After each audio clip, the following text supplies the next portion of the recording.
તમે સરસ રીતે વાત કરી કે આ વ્યક્તિને આ વજન ફરીથી એને જ એનું આવી જાય, પણ છેલ્લે આપણે એવી વાત ક્યારે જોઈ શકીએ વ્યક્તિને કે ભાઈ એને ડેન્જર લાગે કે ભાઈ આ જે સાઇન છે એ ડેન્જર છે મારા શરીર માટે, મેદસ્વીતા હવે વધશે, એવું એ ક્યારે એને લાગવું જોઈએ?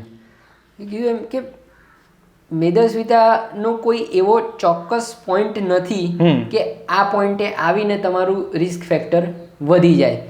જેમ જેમ તમારા શરીરમાં ચરબીનું પ્રમાણ વધે તેમ તેમ મેં મેદસ્વીતાને કારણે થતા જે 8-10 બીમારીઓ ગણાવી એનું રિસ્ક ધીરે ધીરે ઉત્તરોત્તર વધતું જાય.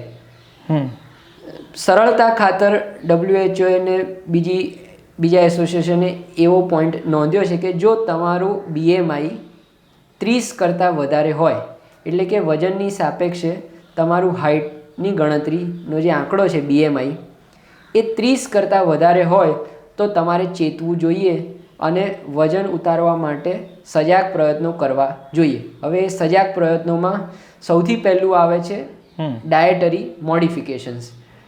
ડાયટરી મોડિફિકેશન્સમાં શું?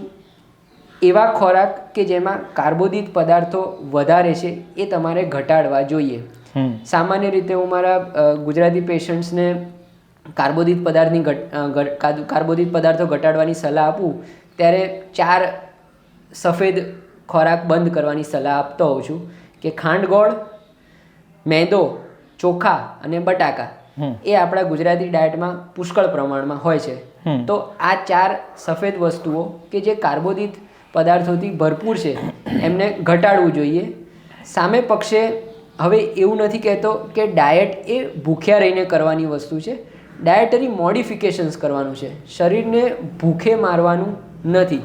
તો જો આ 4 વસ્તુઓ ઘટાડીએ તો એની સામે પોષણપ્રદ બીજો ખોરાક લેવો જોઈએ જેમાં પ્રોટીન અને લીલા શાકભાજી, ફળનો સમાવેશ થાય. એટલે ધારો કે તમે રોજ જે સાંજે 2 વાડકી ભાત લેતા હો તો એ 2 વાડકી ભાતને ઘટાડીને 1 વાડકી કઠોળ ને 1 વાડકી દહીં લઈ શકો તો તમારો પેટને જે સંતૃપ્તિ મળે એ એટલી ને એટલી મળશે, પરંતુ આ જે મેદસ્વીતા વધારવાવાળો કાર્બોદિત પદાર્થ જે ભાતમાં રહેલો છે એટલો એ કઠોળમાં ને દહીંમાં ન રહેલો હોય તો લાંબા ગાળે તમને ધીરે ધીરે વજન ઘટાડવામાં મદદ મળે.